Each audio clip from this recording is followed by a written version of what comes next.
अरे नहीं बहू, जरा चाय तो बना दे। माँ जी चाय मैं बना देती हूँ, पूनम घर लीप रही है, पार्लर खोलने का समय हो गया है ना। अच्छा बहू। अरे सुधा दीदी आप जाकर आराम कीजिए, चाय मैं बना दूंगी। देख लीजिए माँ जी, देवरानी जी जब से ब्याह कर घर में आई हैं, मेरी तो आदत बिगाड़ दी है। ना मुझे बर्तन मांजने देती हैं, ना चूल्हे के आगे बैठने देती हैं।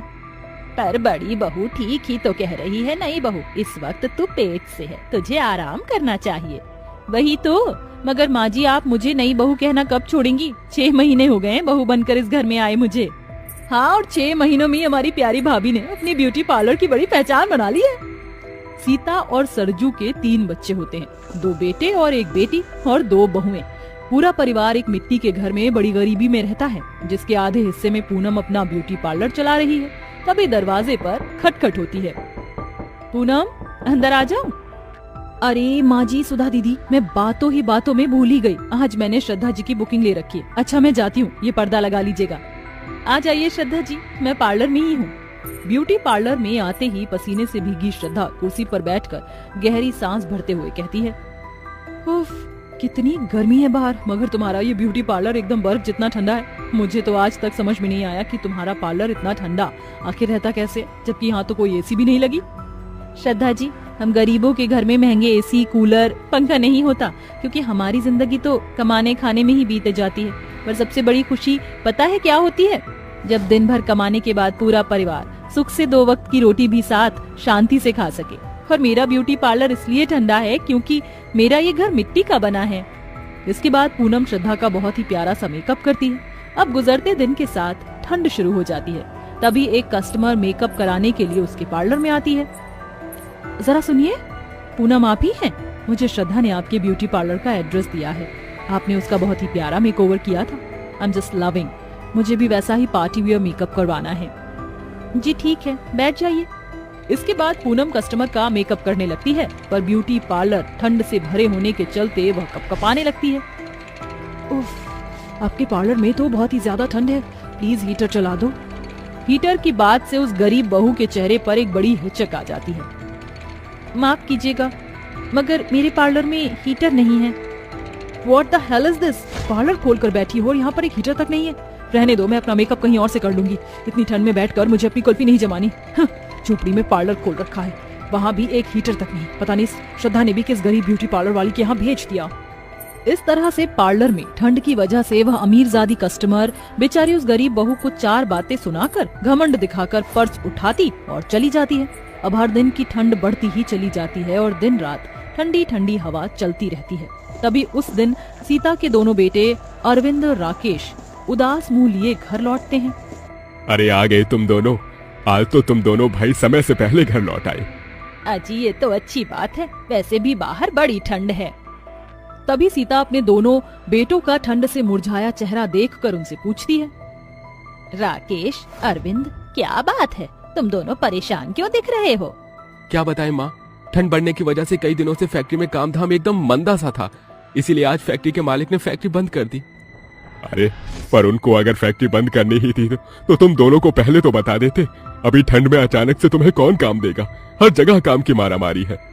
बाबूजी, मैं और भैया कल से लेबर माटी में लगकर काम करेंगे।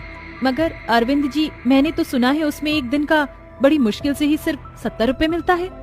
पूनम, जो भी हो थोड़ा बहुत तो कमाएंगे। अरविंद एकदम ठीक कह रहा है बहू, वैसे भी पूरी सर्दी भर घर पर ये दोनों बैठकर क्या करेंगे। बड़ी बहू को 8वां महीना लग गया है, कुछ दिनों में तेरी जेठानी की भी डिलीवरी है और इन दिनों तो तेरा पार्लर भी नहीं चल रहा, तो एकदम से कहां से पैसे आएंगे।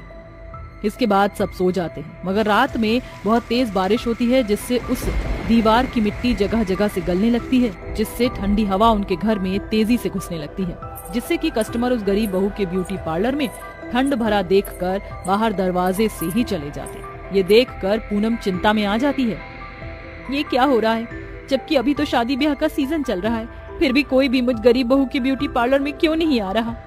तभी पड़ोस की गौरी वहाँ पार्लर में आती है। पूनम, जरा मेरा आईब्रो बना दो। हाँ गौरी, आओ ना, अंदर आओ। पूनम आईब्रो बनाने लगती है। तभी 2 मिनट के अंदर गौरी का पूरा शरीर ठंडा पड़ जाता है। पूनम, तुम्हारे ब्यूटी पार्लर में तो बड़ी ठंड है, तुम यहाँ पूरा दिन कैसे बिताती हो? एक हीटर क्यों नहीं लगवा लेती यहाँ? हीटर? मगर मैं गरीब बहू आखिर अपने ब्यूटी पार्लर में महंगा हीटर कहाँ से लगवाऊंगी? गौरी, आजकल तो मेरा पार्लर भी बिल्कुल नहीं चल रहा, हाथ में पैसे भी नहीं। तो एक हीटर किश्त पर ले आओ। थोड़े दिनों पहले ही मैं भी अपने घर के लिए किश्त पर हीटर लेकर आई हूँ। हर महीने थोड़ा थोड़ा करके चुका देना। तुम्हारे ब्यूटी पार्लर में बहुत ही ज्यादा ठंड है, इसलिए कस्टमर ने आना बंद कर दिया है। अगर तुम फिर से अपने कस्टमर को ब्यूटी पार्लर में आता देखना चाहती हो तो हीटर तो तुम्हें लगाना ही पड़ेगा। अच्छा, मैं चलती हूँ, ये लो थ्रेडिंग के पैसे। गौरी की बात पूनम को ठीक लगती है और वो कहती है, अगर मुझे अपना ये ब्यूटी पार्लर चलाना है तो मुझे एक हीटर खरीदना ही पड़ेगा। वैसे भी रात में ठंड में सबका बुरा हाल हो जाता है। यह सोचकर पूनम एक हीटर किश्त पर खरीद लाती है और अपनी ब्यूटी पार्लर के बाहर हीटर ब्यूटी पार्लर का बोर्ड लगा देती है, जिससे लोग पहले की तरह वहां आने लगते हैं। अरे क्या बात है पूनम, तो आखिरकार तुमने हीटर लगवा ही लिया। जी श्रद्धा जी, वैसे तुम्हारा ये हीटर तो बड़ा ही गर्माहट करता है, इसलिए आज तुम्हारी ब्यूटी पार्लर में जरा भी ठंड नहीं लग रही। चलो अब जल्दी से मेरा मेकअप कर दो, मुझे शादी में जाना है। जी श्रद्धा जी। इतने में एक और कस्टमर आ जाती है। मुझे नेल आर्ट कराना है। आप बैठ जाइए, थोड़ा टाइम लगेगा। देखते ही देखते उस गरीब बहू के हीटर ब्यूटी पार्लर में भीड़ लग जाती है। श्रद्धा जी, हो गया आपका मेकअप। बाल कैसे बनाने हैं? ऐसा करो तुम जूड़ा बना दो। वो क्या है, तुम्हारे ब्यूटी पार्लर में इतनी गर्माहट है कि आज जाने का मन नहीं कर रहा। तभी पूनम अपनी ननद नीलम को आवाज लगाती है, नीलम, उस कस्टमर की नेल आर्ट बना दो, मुझे श्रद्धा जी का जूड़ा बनाना है, टाइम लग जाएगा। जी भाभी। इस तरह से वह गरीब बहू रात के 10 बजे ब्यूटी पार्लर बंद करती है। तभी आसमान से ओस गिरने के साथ ठंडी ठंडी हवा चलने लगती है, जिससे उसके परिवार वाले कपकपा उठते हैं। हे राम, एक दिन की बारिश ने तो ठंडी बढ़ा दी।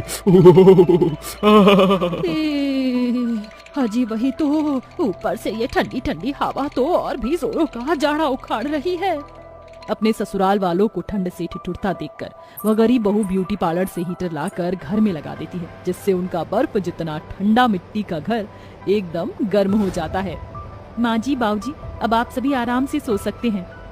शुक्रिया पूनम, तुम इस घर की बहू होकर भी मेरे घर परिवार के लिए इतना सब कुछ कर रही हो।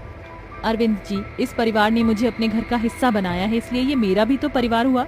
चलो अब सो जाओ। उस गरीब बहू का सारा ससुराल हीटर की गर्माहट में सुकून से सो पाता है और हर दिन के साथ उस गरीब बहू के हीटर ब्यूटी पार्लर में अब मेकअप कराने आने वाले कस्टमर की भीड़ और भी ज्यादा बढ़ने लगती है, जिससे उन दिनों शादी के सीजन में बहुत ही ज्यादा अच्छी कमाई होती है, जिससे कि समय से पहले ही पूनम हीटर की पूरी किश्त भर देती है और हर दिन उसके हीटर ब्यूटी पार्लर में सुबह से लेकर रात के 10 बजे तक बुकिंग रहती। आखिर में अपनी कमाई से वह गरीब बहू अपनी मिट्टी का घर तुड़वा कर एक पक्का घर अपने परिवार के रहने के लिए बनवा लेती है।